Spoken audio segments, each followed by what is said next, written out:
Good day, everyone. My name is Aina Kamarina, and I am one of the representatives for Group 11.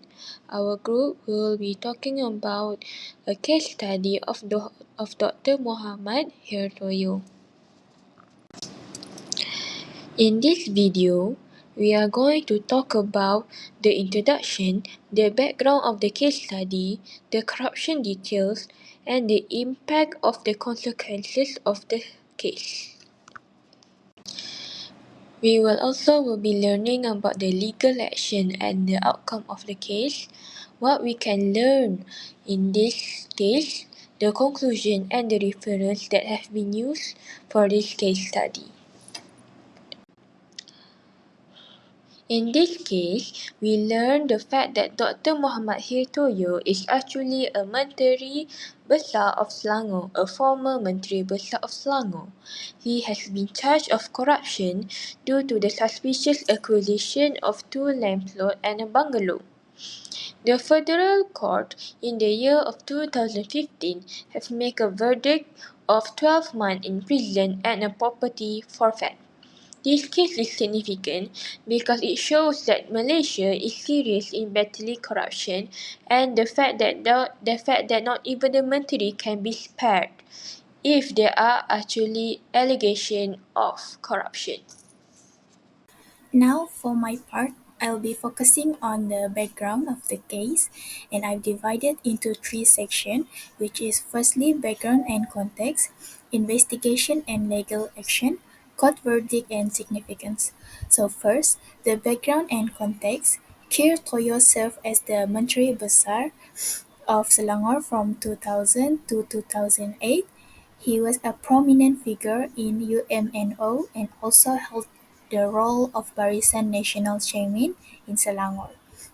Despite his strong political presence, his career took a major turn due to a controversial land deal. He purchased a luxury bungalow in Shah Alam through a questionable transaction. The property changed hands from the original owner to an intermediate buyer and finally to him, at a price significantly below market value.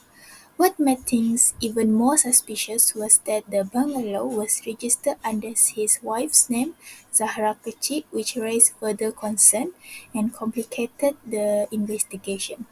And next, the investigation and legal action. The Malaysia Anti-Corruption Commission (MAC) acted quickly. Their role was to scrutinize the entire transaction, checking the flow of ownership, reviewing financial records, and determining whether there was any abuse of power involved.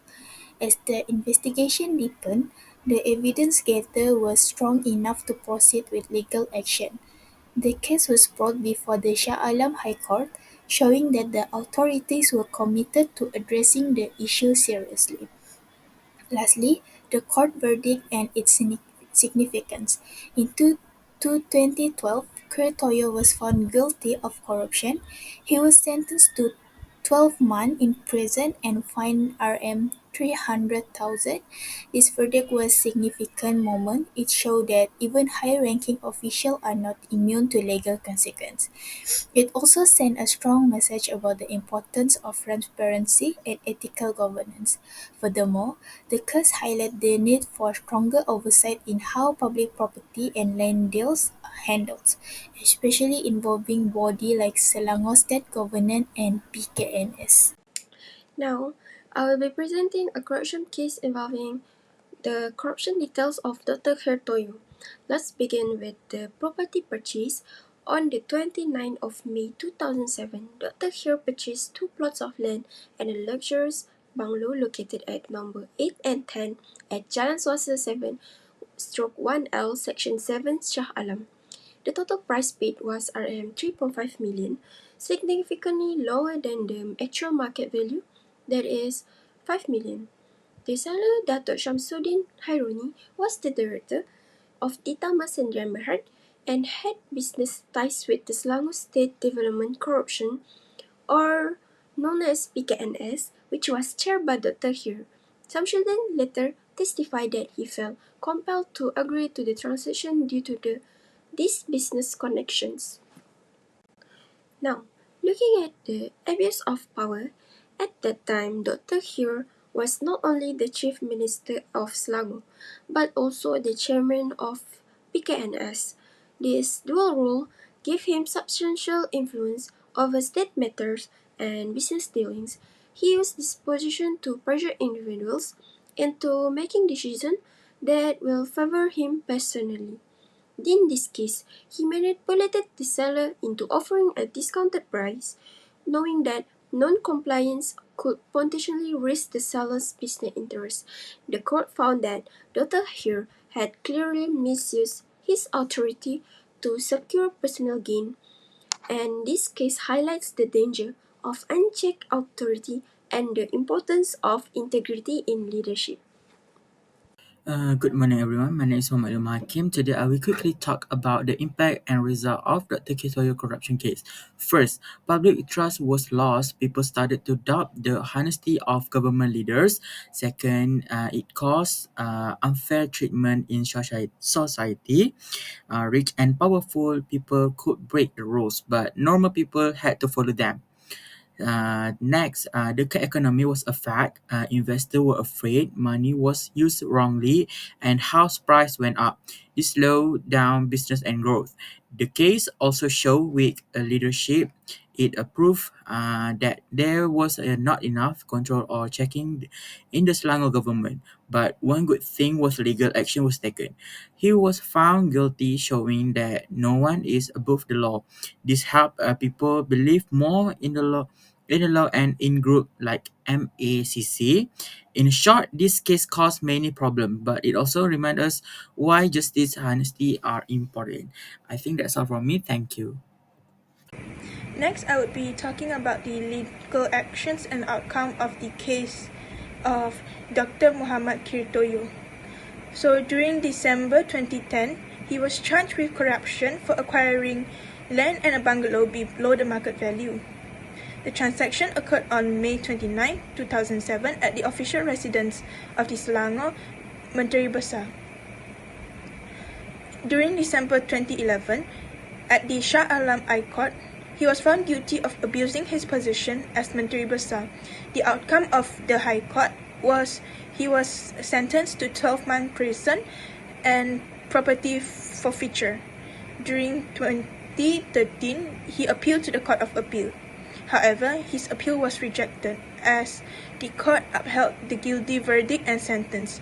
His defense argued that it was an improper charge as he was not Menteri Besar during that time. However, the court ruled that he was fully aware of the charges. During September 2015, at the Federal Court of Malaysia, final appeal was dismissed. Federal Court reaffirmed that Dr. Khir had used his position for personal gain. Conviction and sentence was confirmed. Lastly, sentence execution. He served part of the 12-month sentence. However, he was released early on parole. From the Khir Toyo case, several important lessons emerge. Firstly, leaders are entrusted with power to serve the public, not themselves. When that trust is violated, it erodes public confidence and undermines the foundation of good governance. Secondly, financial transparency is essential. Government assets must be sold at fair market value without any favoritism to prevent corruption and ensure public resources are managed responsibly. Thirdly, the abuse of power has serious consequences. It damages reputation, ends political career, and weakens public institutions, ultimately threatening the national stability and progress. To prevent future misconduct, we must enforce swift legal action, including harsher penalties to deter unethical behavior. Transparent practice such as public disclosure of transactions and fair e-tendering processes are also key to promoting accountability. Most importantly, agencies like MACC must be fully independent with the legal authority and resources needed to investigate and act without any interference. Strengthening this institution is critical to sustaining the fight against corruption and ensuring integrity in leadership. In conclusion, the Khir Toyo scandal stands as a key turning point in Malaysia's fight against political corruption. His conviction for acquiring undervalued luxury properties while serving as Selangor Menteri Besar highlight the severe consequences of misusing public office for personal gain. The court decision to uphold his sentence affirmed that no one is above the law. This case helped restore public trust in the judicial system and serve as a strong warning to those in power. Moving forward, it is essential to reinforce anti-corruption measures and promote ethical leadership to protect the integrity of governance and ensure public office is used in service of the people.